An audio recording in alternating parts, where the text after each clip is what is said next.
দেখো, তুমি এখানে বসে ওই সারাদিন মোবাইলের দিকে তাকিয়ে খেলা খেলা না করে না আমার এই অন্নপূর্ণার স্ট্যাটাসটা তো চেক করে থাকতে পারো। হ্যাঁ, সবার টাকা ঢুকে গেল, তিতলি ঝিল্লি সবার মারা খারাপ, আমার টাকা ঢুকেনি, আমার পোড়া কপাল। আমার আর ভাল লাগছে না। আর কান খুলে শোনো, কোনো চা করবে না, কোনো রান্না বান্না হবে না যতদিন না পর্যন্ত এই বাড়িতে অন্নপূর্ণার টাকা ঢুকবে, বুঝতে পেরেছো? আরে তুমি এ টাকা পাবে না গিন্নি, বুঝতে পেরেছো? অন্নপূর্ণার ওই স্ট্যাটাসে লেখা আছে যে 25 থেকে 60 বছর বয়সী মহিলারাই পাবে। আর তোমার 60 বছর তো সেই 60 বছর আগে কমপ্লিট হয়ে গেছে, তাই ওই টাকা পাওয়ার আসে না। তুমি ত্যাগ করো, যাও ঘরে গিয়ে চা আর করো আর রান্না ঠান্না বসা। আর ভালো লাগে না আমার আর। দেখো কাণ্ড, এই কম্পিউটারের সামনে বসে কি করছো গিন্নি? আর এসব কি খুলে রেখেছো? এসব কি গণেশের মন্ত্র শুনছো? এ এ আবার কি বাধাপ্রাপ্ত মন্ত্র? আরে রান্না বসাও নি গিন্নি, খিদে পেয়েছে। তুমি চুপ করো, কাজের সময় না ডিস্টার্ব করো না। তুই যখন খিদে পেয়েছে যাও না, চা খাবার যা করার করে শুনে খাও। আর আমাকে এই বাধাপ্রাপ্ত মন্ত্র শুনতে দাও, বুঝতে পেরেছো? এই মন্ত্র শুনবো, তাহলে হচ্ছে আমার যেখানে যা টাকার যা পাওনা আছে না, সব টাকা পেয়ে যাবো। আর আমি শুনেছি, বুঝলে এইসব হয়। তুমি যাও যাও যাও, এখানে যাও, আমার মাথাটা খারাপ করো না। ওহো, সবই আমার পোড়া কপালের দোষ। সরকার চেঞ্জ হয়ে গেল, সময় চেঞ্জ হয়ে গেল, 26 সালের এতগুলো মাস পার করে ফেললাম, তবু আমার আর একটা বিয়ে জুটছে না কপালে। কত আশা করেছিলাম 26-এ আমি একটা বিয়ে করব, তা না। না, অনেক হয়ে গেছে। যে করেই হোক এই গিন্নিকে আমার কপাল থেকে নামাতেই হবে। আর নতুন বিয়ে আমি করবই, আমার চ্যালেঞ্জ। ওহো, কেউ আমার প্রার্থনা শুনুক, হে ভগবান আমার প্রার্থনা শোনো। আর কেউ যেন আমাকে রাস্তা থেকে কিডন্যাপ করে আমার নতুন শ্বশুর বাড়িতে আমাকে ছুঁড়ে ফেলে দিক। আর ভালো লাগছে না। এই গিন্নির থেকে আমাকে ছুটকারা পেতেই হবে, বিয়ে আমাকে করতেই হবে।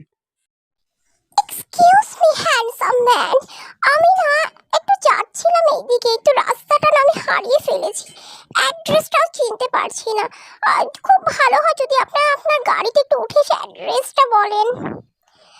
বলছি, এ বুড্ঢে, চল বাড়িতে ফোন লাগা। আর তুই এখন কিডন্যাপ হয়ে গেছিস, বুঝতে পারছিস বুড্ঢে? বাড়িতে ফোন লাগিয়ে বলে দে যে এই কিডন্যাপাররা তোর জন্য না পুরো 1 কোটি টাকা চাইছে, আর না দিলে না ছুঁড়ে ফেলে দেবো গাড়ি থেকে। ও ভগবান, থ্যাংক ইউ, ধন্যবাদ, অশেষ ধন্যবাদ। তুমি যে তাড়াতাড়ি আমার প্রার্থনা শুনবে বুঝতে পারিনি। ও বাবা, এটাই তো চাইছিলাম। বলছি কিডন্যাপার ম্যাম, একটু দেখে গাড়ি চালাবেন। বলছি কিডন্যাপার ম্যাম, আপনি না আমাকে ছুঁড়ে ফেলে দিন কিডন্যাপার ম্যাম। আমিও তো মনে মনে সেটাই চাই। একদম ছুঁড়ে আমাকে নতুন শ্বশুর বাড়িতে ফেলে দিন কিডন্যাপার ম্যাম। আর আপনি সিঙ্গেল, আমি আপনাকেও বিয়ে করতে রাজি। কি? এত বড় সাহস তুই আমাকে বিয়ে করবি বুড়ো? তোর সাহস তো কম না, আমাকে বিয়ে করবি? হ্যাঁ, আর কিডন্যাপ করে তোকে শ্বশুর বাড়ি ফেলে দেবো? তোকে না আমি একদম পাহাড় থেকে ধাক্কা মেরে ফেলবো। খবরদার তুই আমার গাড়ির আশেপাশে যদি কোনোদিন তোকে দেখেছি, বুঝছিস? যার নাম গাড়ি থেকে দূর হ।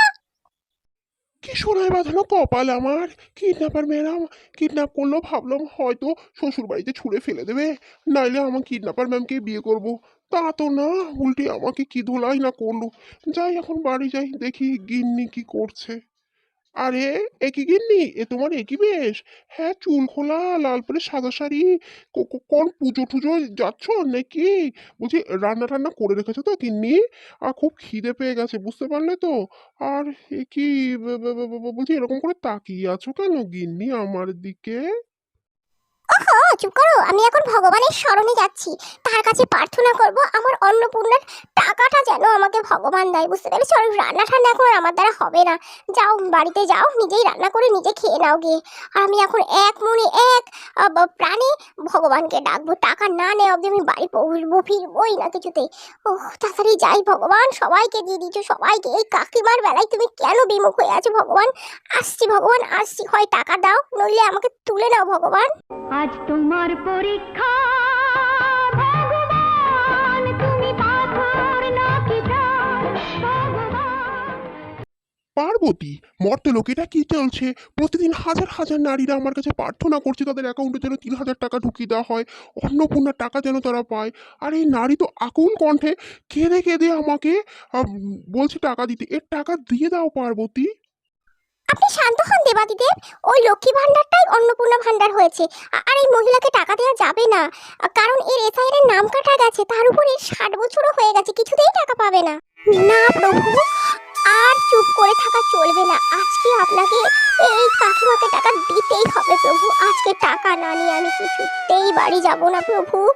আমি এই অন্ন জল ত্যাগ করে দেব, আমি দরকার হলে প্রাণ ত্যাগ করে দেবো, কিন্তু এই টাকা আমার চাই। আর সব মহিলারা পেয়ে গেছে প্রভু, শুধু আমি পাইনি, প্লিজ। সাধু বাবা প্রণাম, অনেক দূর থেকে আপনার অনেক খোঁজ খবর নিয়ে এসেছি। সাধু বাবা, আমি আর একটা বিয়ে করতে চাই, কিন্তু আমার বউ না আমার গলায় কাটার মতো বিধি আছে। আমি আপনাকে 3,000 টাকা দেবো সাধু বাবা। আমার বউকে যেমন করেই হোক আমার জীবন থেকে দূর করে দিন, আর যাতে আমি একটা বিয়ে করতে পারি না সেই সেই ব্যবস্থা একটু করে দিন সাধু বাবা। আর এর বেশি আর টাকা আমি আপনাকে দিতে পারবো না, প্লিজ সাধু বাবা, 3,000 টাকা কাজ করে দিন। আহা হা হা হা হা! ওরে বাবা গো! শোন, 3,000 টাকায় দুটো কাজ হবে না। তোর আরেকটা বিয়ের ব্যবস্থা করতে পারবো না, কিন্তু তোর বউকে তোর জীবন থেকে হটিয়ে দিতে পারবো। তোকে আমি একটা মন্ত্র শেখাচ্ছি, সেই মন্ত্রটা বললেই তোর বউ পুরোপুরি তোর বশে চলে আসবে। তারপর তোর বউকে কোনো পাহাড়ের উপর নিয়ে গিয়ে সেখান থেকে ধাক্কা মেরে ফেলে দিবি। বুঝতে পেরেছিস তো? এই তো গিন্নি, গিন্নি কিছু করার আগে মন্ত্র বলি, হিং টিং ছট গিন্নি আমার বশে চলে আসো ঝটপট। সরি গিন্নি, এই সুন্দর পৃথিবী থেকে তোমাকে বিদেয় হতে হচ্ছে। গুড বাই গিন্নি। আহা! ও হো হো হো! যাও গিন্নি, এই সুন্দর পৃথিবী থেকে তোমার বিদেয় হয়েছে, কারণ আমার জীবনে তোমার আর কোনো জায়গা নেই। এইবার গাইস, তোমরা এই কাকুর পাশে একটা নতুন কাকিমাকে দেখতে পাবে। যে চ্যালেঞ্জ আমি নিয়েছিলাম সেই চ্যালেঞ্জ পূর্ণ হলো। ফাইনালি গিন্নি আমার জীবন থেকে বিদেয় হলো। প্রণাম প্রভু, ধন্য আপনি ধন্য। এই অন্নপূর্ণা 3,000 টাকা কাকিমাকে দেওয়ার জন্য আপনি স্বয়ং এসেছেন প্রভু। এদিকে আমি ধন্য হয়ে গেলাম। দাঁড়ান কাকিমা, আমি আপনার ডাকে সন্তুষ্ট তো হয়ে এসেছি। আর 3,000 টাকা যদি আমি আপনাকে দিয়ে দিই সেই টাকায় কোনো লাভ হবে না কাকিমা, কারণ আপনি মরে গেছেন। আপনার স্বামী আপনাকে 3,000 টাকার জন্য খুন করে ফেলেছেন। দাঁড়ান, আমি আপনাকে একটা জীবন দান করছি।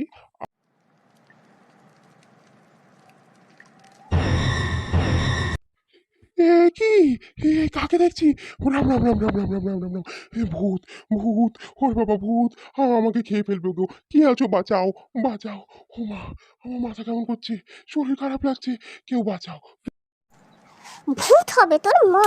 নে তুই মার খা, আরো খা। হে, দে দে আমার তাড়াতাড়ি 3,000 টাকা গুনে গুনে ফেরত দে। যে 3,000 টাকার জন্য আমি মন্দিরে মন্দিরে ঘুরছি, মাথা কুটে মুড়ছি, সেই 3,000 টাকা জন্য আমাকে খুন করেছিস।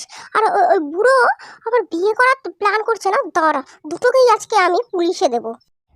আরে ঢঙি বাবা, তুইও এখানে আছিস? আরে তুই তো চুপই কর। হ্যাঁ, তো আমি যদি জানতাম না যে তুই এতটা বেশি অপয়া, তোর জন্য আমার 3,000 টাকা পেলাম তো না, আবার উপরন্তই জেলে এসে আটকে থাকতে হচ্ছে।